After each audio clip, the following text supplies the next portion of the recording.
Good morning, children. Today we are going to see the 10th standard portion, the first unit, prose.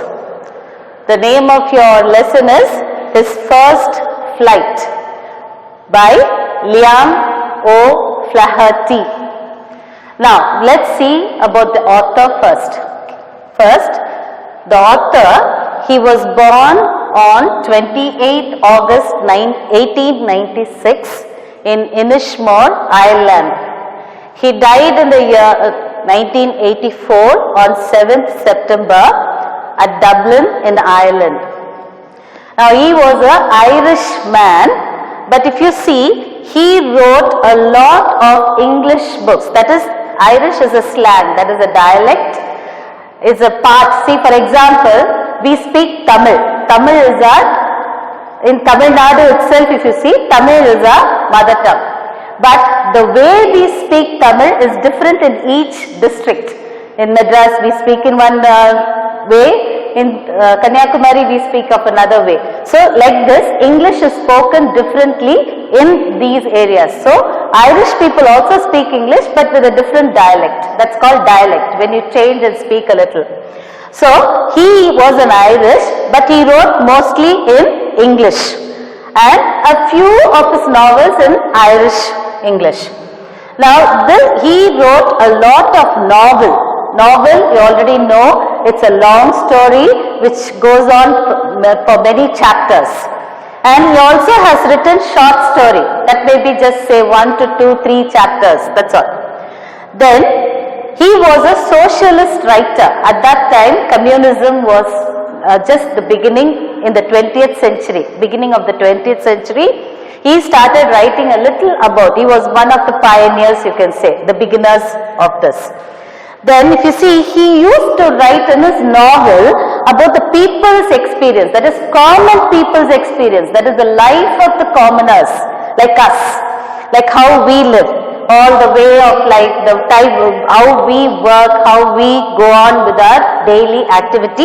That is what he had projected in all his novels and his short stories. And he used to like traveling a lot. He used to travel a lot. So this is about the author. Now let's come to the meaning of your lesson. So we are going to see his first flight. So flight, you can understand that it is about something which flies. So let's see what flies. It is about a bird, a sea bird. And the name of the bird is a seagull. And this seagull is usually it lives beside seas or oceans and all that, on the beach. And the main food of this bird is fish. Usually fish is found in abundance and lots of quantity in the sea. And they are white in color, white colored birds with maybe longer legs. And the second one is a ledge. Ledge is usually on the side of the sea. As the sea, the beach you can see, some places like in Pondicherry, you will see that the sea doesn't have a beach. It has only big, huge rocks and mountains or cliffs. Now this is a cliff where there is a huge mountainous structure where the sea is below. So usually the waves will come and bang into this, dash into this cliff. And this cliff this is all rough cliffs that has been carved by the waves, the constant beating of the waves on the rock. So sometimes you will see some rock places which will be jutting out or coming out. And if you see, this part is called as a ledge, a place where you can sit and watch. But it is only a very narrow place where if you fall, you will fall into the sea. Because below will be the sea. I told you, the waves will be coming and banging. So you will fall into the sea and it will be very deep. Because beach only makes it a bit shallow. But here if you see, since the water is very deep and banging into the cliff, the mountain, it will be deeper there. If you fall, you will sink. Then, next is hesitated. Hesitated means when you are not sure of, or you have a doubt about it, or you are undecided. When you ask what you want to be in future, you wouldn't have decided anything because you are just going on. You have still a lot of time to think about it. But here, so when we ask you what you want to be, you will have umpty number of ideas. You will want to be a policeman, you may want to be a doctor or an engineer. You will have an umpty number of ideas there. So you have not decided. So this is what is called hesitated. Brink. Brink, if you see, is the edge. I told you, this is a cliff and this is a ledge. Ledge is what juts out. And if you see, the brink is the edge of this edge. Suppose you trip, accidentally you will fall down. So this is this edge, means the end part of your ledge. Muster. Muster means gather. Suppose we say muster up courage. That means you have to gather courage or bring all your strength to fight it. Desperate. Desperate is when you tried many times and you have lost each time or failed each time. That is what is called desperate. You have lost hope. Hope is usually understood as something that you can do. That is what pushes us to move forward to do something. But if you have lost hope, that is the desperate part of your feeling. Cry of help. So you are asking somebody to help you to come out of this desperation or this failure. Perfecting. Perfecting is accomplishing or improving. Suppose say, today you have lots of tests. Why do you go and undergo so many tests? You have all, you can study, we believe you, you study. But still, we test you. What is the reason? To just make sure whether you are ready. That is what is called. So, perfecting is through the test. And this test is, if you accomplish this test, you are perfected. If that is giving training and seeing whether you are ready for it, improving or achieving. So all this is what is called perfecting. Plateau. Plateau is a tableland. Usually this will be the plain. So this is a plain which is a low-lying area. In geography you would have studied a plain, a low-lying area which is flat. Then slowly if you see, the surface of the earth is not the same everywhere. Slowly what will come, the land will have a rising and go on. So when it goes very high, it becomes a hill, higher it becomes a mountain, and there will be valleys, and the difference between a hill and the plain, this is a little high and it may be sometimes a little flat. This is what is called a plateau or a tableland. Tableland is a little, when you keep a table in front, it is higher than the floor. So that is why it is also called a tableland, a plateau. Then the next meaning is nod. Nod, G is silent. Nod means chew. Constantly going on chewing. You will see the cows, especially, they will just take it fast. They will just take it and they'll sit in one corner and they'll be going on chewing. It's also called cutting. Then this is what happens. Usually we'll take a piece and we'll start sitting in one corner and start going on chewing. That is called nod. Precipice. Precipice is the steep side of a cliff. See, this is very steep. It just goes high like this. So this is called steep and it's very high. So if you fall, you can understand how many miles or meters you will have to fall. So that is what is called a precipice. Preening. Preening is cleaning the feathers. Usually if you see birds, they will be going on with their beaks. They will be going on making it rest properly. They will arrange the feathers, clean it and all that. Because they will go into the water, sink and they will come out and start preening or cleaning their feathers with their beak. That is called preening. Plaintively. Plaintively means sadly. When you are sad, plaintive. When you say something or you feel sad. Swooped. Swooped here means when you move quickly. Say suppose a car moves very fast, it's swooped. And usually swooped we use it for something that flies in the air. Say suppose a plane or a bird or whatever which flies in the air with sudden speed, just takes off. That's called swooped. Wet. Wet, H is silent. Wet means to sharpen. Usually the birds sharpen their beaks with a stone edge. They will just go to the stone edge and they will be going on sharpening their beak. That is, the sharpening of beak is very important for them to catch the fish or their prey. So this is about your meanings. Now we shall come to the lesson. So now we saw his first flight. Now whose first flight? So you have already an idea that it is about a seagull, a bird, a sea bird. Now let's see the characters of your lesson. Now very few characters, no human beings at all, they are only birds. And if you see, the main character is a young seagull. And he has his parents, his father and his mother. Then siblings. Whom do you call as siblings? The ones who are born along with you. That is, he had 2 brothers and he had 1 sister. So he had 2 brothers and 1 sister. So there were 4 of them.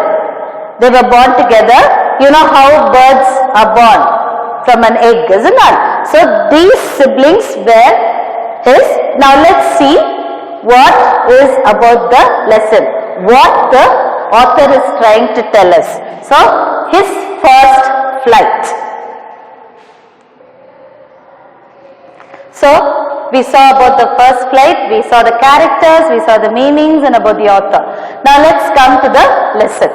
Now in this lesson, first thing the author is telling, usually if you notice, when you start or you want to do something for the first time,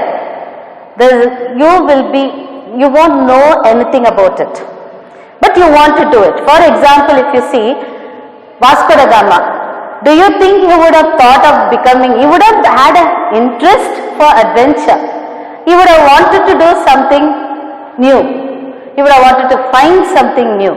But do you think it is an easy job, especially when others, no one has tread through that place or gone there? Suddenly, if a person wants to go to a place, suddenly if I ask you to go into the Amazon forest, you don't know what is lying there, you don't know whether you will return from the Amazon forest. So if you notice all these adventurers, explorers, then people, great personalities, if you come across those people, they were pioneers of something. They started something. But if you notice, do you think they would have started with a real boldness? They would have thought surely they will succeed? No. This is a time when they'll be very anxious. They don't know what is lying far ahead. So they have to meet a lot of blocks. They'll have to meet lots of problems.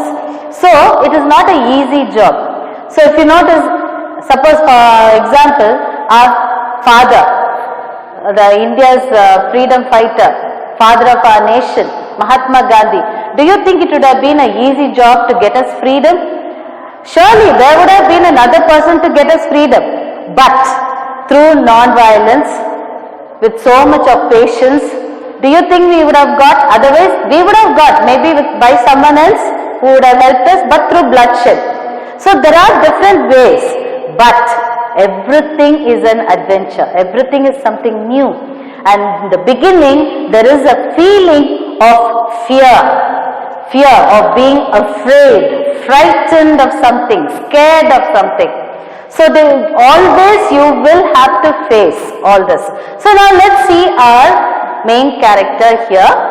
His first flight.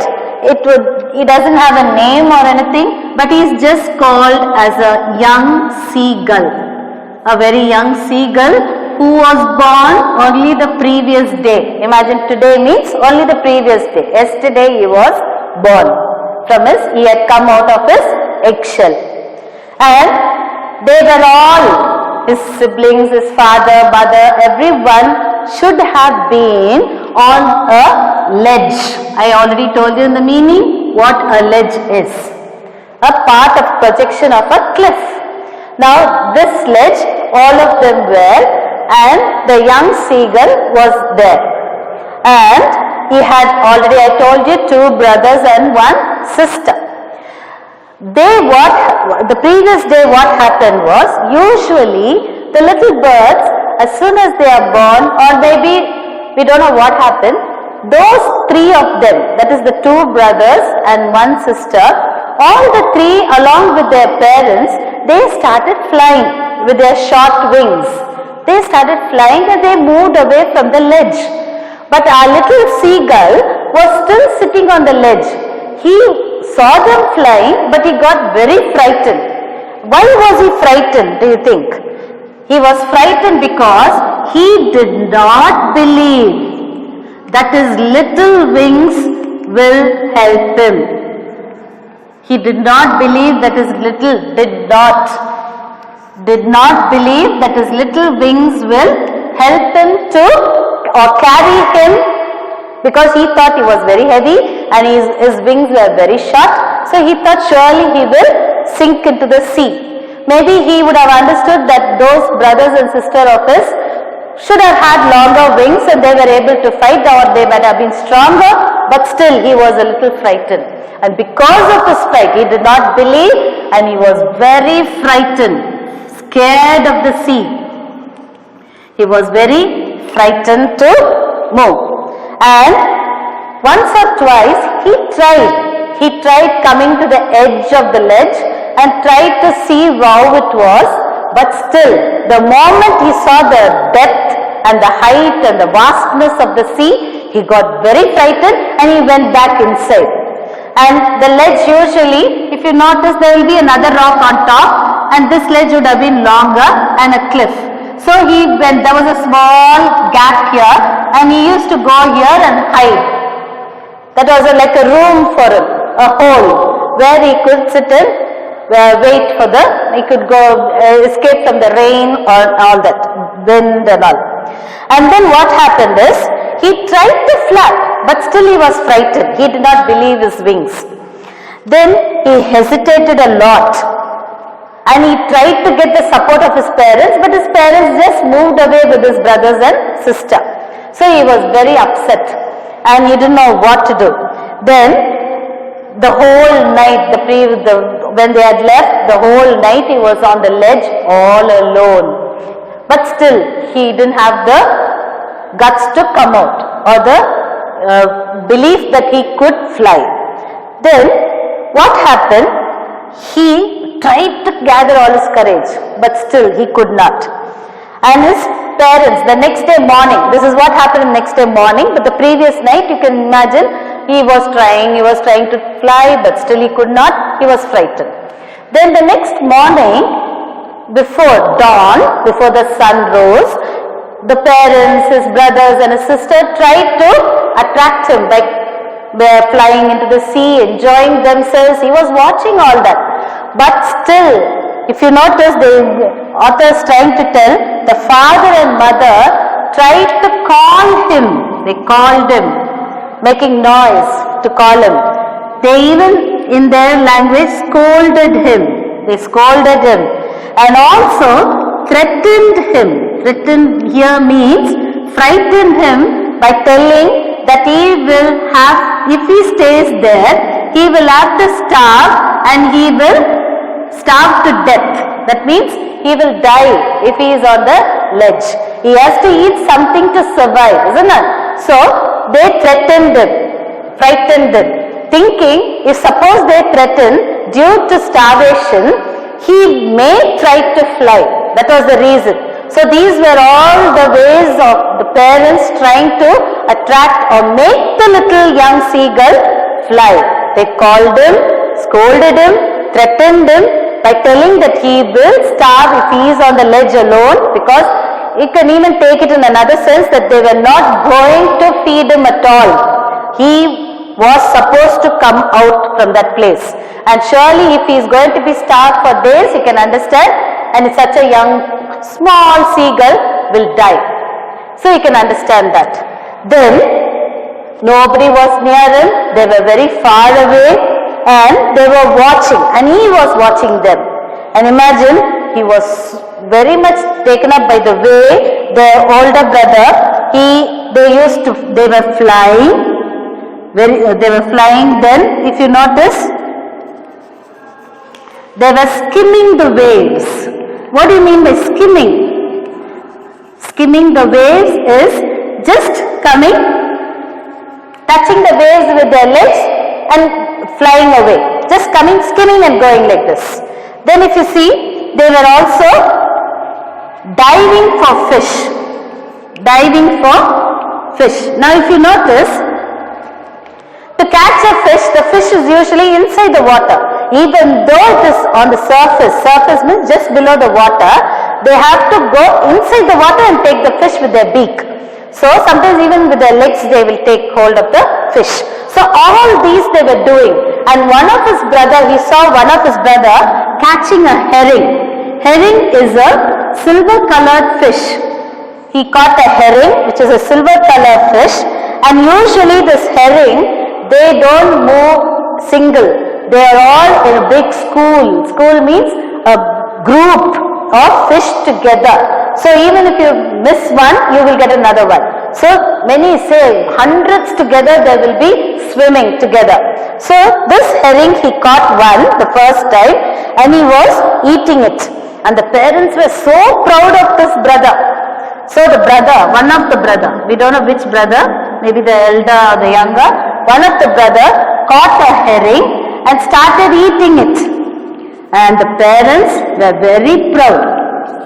Naturally, the parents, if you succeed in something, you will be their pride. So, they were very proud of the brother who caught a herring on his own. Parents didn't help him. And he started eating it. And he took the fish and he went to a plateau region on the other side of the sea. On the other side of the sea, he went to the plateau region and he started eating it. Then if you see, slowly, I said this all took place before the sun rose, before dawn. And slowly the sun started rising, and you can imagine when the sun starts rising, when it comes up, it starts becoming hot. And that little young seagull left on the ledge not only felt hungry but also hot, couldn't bear the heat. So the hunger, the heat, because he had not eaten anything from the previous night and didn't know what to do. In fact, the previous night, the father and mother would have brought some little fish before they left the ledge. And there was a tail of a mackerel. Mackerel is another fish where there was a mackerel's tail that was left behind by his brothers and sisters or his parents, and this mackerel's tail, he started chewing on it. That is what we call it as gnawing. He was gnawing at the mackerel's tail, and also he started gnawing at the eggshell. Usually when a bird or an egg hatches, the bird comes out and the eggshell will be remaining behind, and he didn't have anything to eat on the ledge, so he started chewing the shell. So it is like as if he was eating a part of himself, because the egg is a part of a bird. And if you notice, by chewing that, you can imagine that it was as if he was biting himself and eating. So these things only were his food the previous night.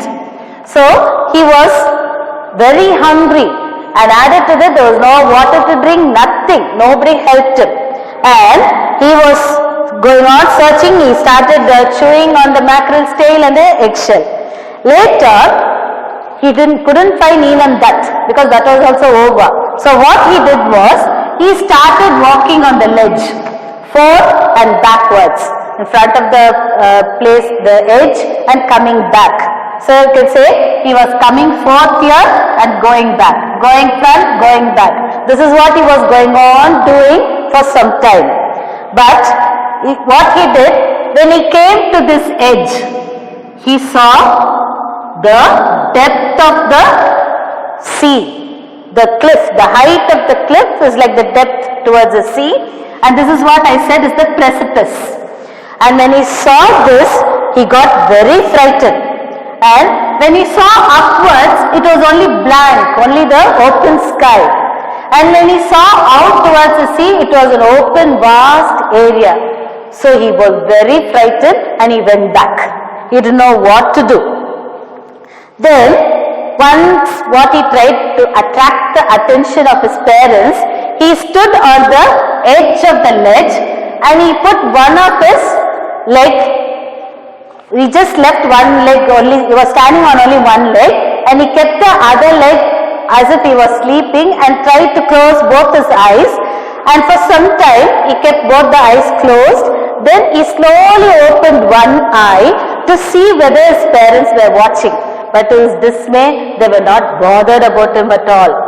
He was left alone. He was trying to attract attention. They did not notice him. The brothers and sisters, both of them, all the three of them were dozing. After having a nice breakfast, they started just going to sleep. And as usually a seagull, he will bury his head into his neck, in the neck feathers, and that's how they sleep. And they started dozing away. The father was cleaning his feathers with his beak. We already saw a meaning word called preening. And the father was doing this. He was preening his feathers. Then, if you notice, the mother, usually the mother will be more,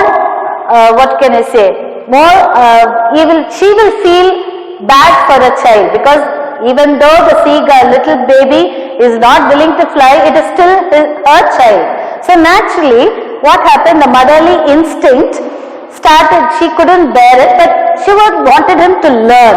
So what she did, she was looking at him, and she was in fact eating a fish. As she was eating it, he was going on looking at her. And then the mother noticed that he was looking, and to get his attention, what she did, she tore a piece of flesh from the fish and she started flying towards the young seagull. So our seagull, the young one, was very happy. He thought, okay, at last the mother is going to bring us something to eat. And he was starved, he was hungry. So what he did, he greeted his mother so happily that the mother was having a different idea behind, but this little young man didn't know what it was. So she came with the flesh towards him. Imagine, this is the cliff and our little seagull is standing here. The mother is flying towards him. Imagine. Now the mother is flying with the flesh towards him, and our young little seagull, what did he do? He came to the edge of the cliff, edge of the ledge here. As he came here to catch our mother, what did she do? She started coming towards this little bird, and this little bird, without knowing, because it saw only the food was attracting. He didn't realize anything around him. So as the mother came here, she came so close. He also came up to this. She also came up to this. Moment she came close to him, she swooped like this. So the little one, trying to catch the fish, didn't know what to do. He came down. He lost the step on the ledge. He flew off the ledge without his knowledge. And poor little seagull, the moment he came out, then only he realized he was out of the ledge. So his safety was gone. The ledge was protecting him, but now his protection was completely gone. And he thought, finished, now I'm going to die, it's over, finished. So what he did, he was just sinking. You can imagine in that time what would have happened. He felt as if the wind, as he was falling, he was just falling flat. So as he was falling, he could feel the wind pushing him, pushing opposite on his chest, his legs, his wings, his head, everything. And that was even more frightening. He didn't know what to do. His heart started beating fast, and he couldn't hear anything. His ears and all started becoming deaf. You can imagine, as it comes fast down with the wind, you will become deaf. You cannot hear anything. And this little seagull was so frightened. But suddenly what happened? He felt as if he was going back again, slowly. Then only he realized, without his knowledge, his wings started coming out and started flapping. Then only he realized, my God, what? I didn't even think that the beginning we saw. He was not believing his little wings. He was so frightened. But here, without his knowledge, it started working. He was surprised. Then only he was very happy. He was so happy, then slowly he started flying up. because he was frightened of the sea now. He didn't want to sink into the sea.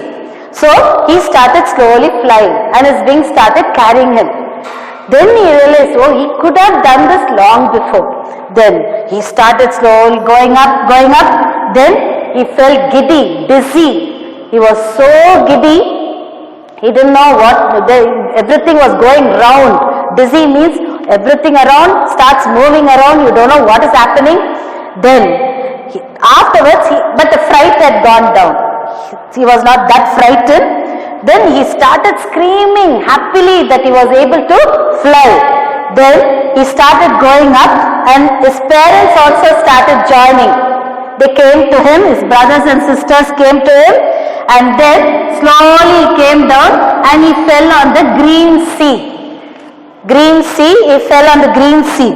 And here what happened, he was so tired. You can imagine, first time he's flying, his wings would have got tired and he came down. But here when he came down, he didn't know how to land. But here what happened, when he landed on his legs. The moment he landed on the leg, he started sinking. The legs went inside the sea.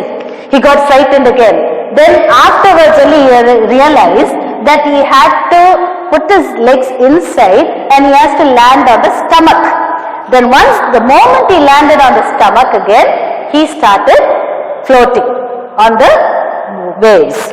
Then he understood, okay, this is what has to be done. And he was so happy with his parents. Now he understood that they had accepted him, that he had done something. And before that he was going on watching his little brothers and all, they were teaching. Parents were teaching him in perfecting, training them to do all this skimming, diving for fish, flying and all that. And all this now they started doing with him. And he was very happy that everyone around him were happy and they started encouraging him. And they started giving him food, but he was very tired, very tired. And then afterwards, they started giving him food, like the brother started giving him the herring, piece of herring, the mother started giving him a part of the fish flesh and all that. Slowly his starvation was stopped, he started eating, his hunger had gone down and now he was happy. And this is about the little seagull's first flight.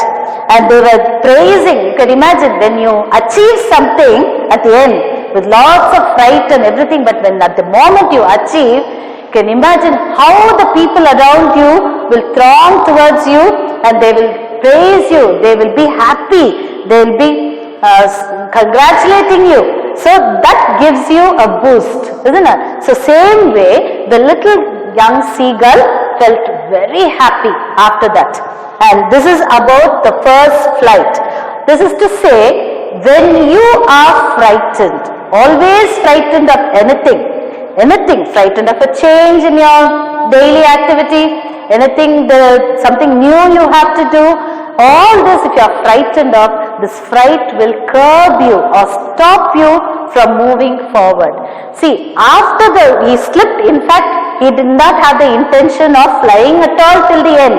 But because he slipped from the ledge, he was forced. The moment he was forced, he forgot. In the frightened feeling stopped and automatically what happened? His wings started helping him.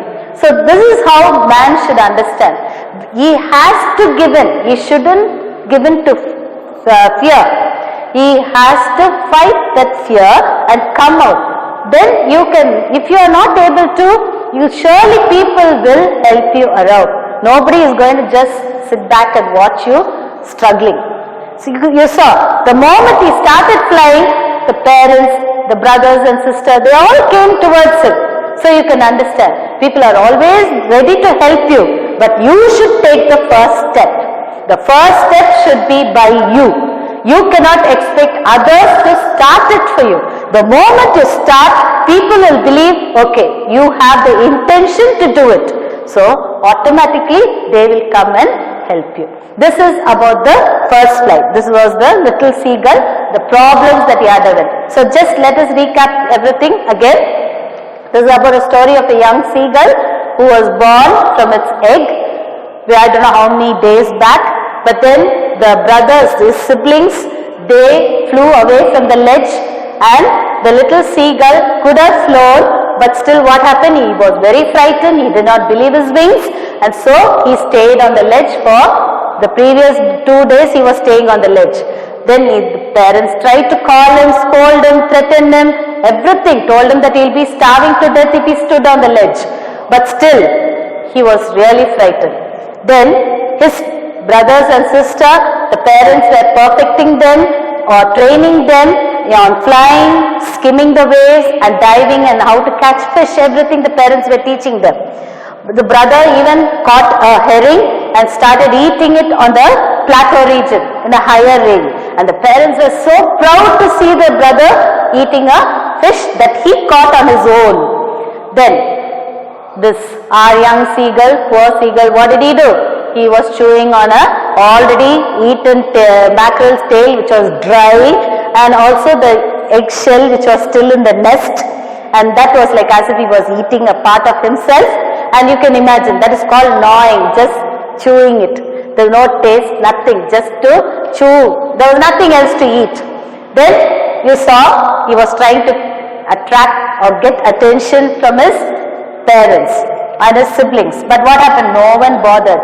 But the mother, she is always soft-hearted, isn't it? So what she did, she was watching the seagull and she thought she was eating a fish. And she thought, okay, let me try. And she tore a piece of fish, flesh of a fish, and started flying towards the young seagull and came very close to him, and she just gave a cry and started flying away from him. And our little seagull lost balance on this ledge and started falling down. Now he couldn't come back to the ledge. So he started falling down and he felt the wind just blowing on his chest and his stomach, and he got even more frightened. He felt his heart beating fast. He felt dizzy. He saw everything moving round. He didn't understand anything. He couldn't hear anything. Poor fellow, he started coming towards the sea, just falling like a stone towards the sea. Then suddenly he felt as if he was moving a little further away. Instead of falling straight down, he was moving further away. He didn't understand. Then only he realized that his wings were already out. It started flapping and it was carrying him away from falling. And it started coming down. And this, he was so shocked, he was surprised that he was able to. So at the end, he was back with his family on the other side. His parents started training him. They were so proud of him, and you could see they started feeding him because they also knew that he was starving, and he couldn't go and fish immediately because he was so tired, and they gave him a lot to eat and he was so excited. So from this we should understand that we should start, and people will automatically come and help us, and family will surely help you because they are there for your growth. They want to see you succeed, and family is the first. They will always help you, the parents. So believe that you can do it and you will do it. Thank you.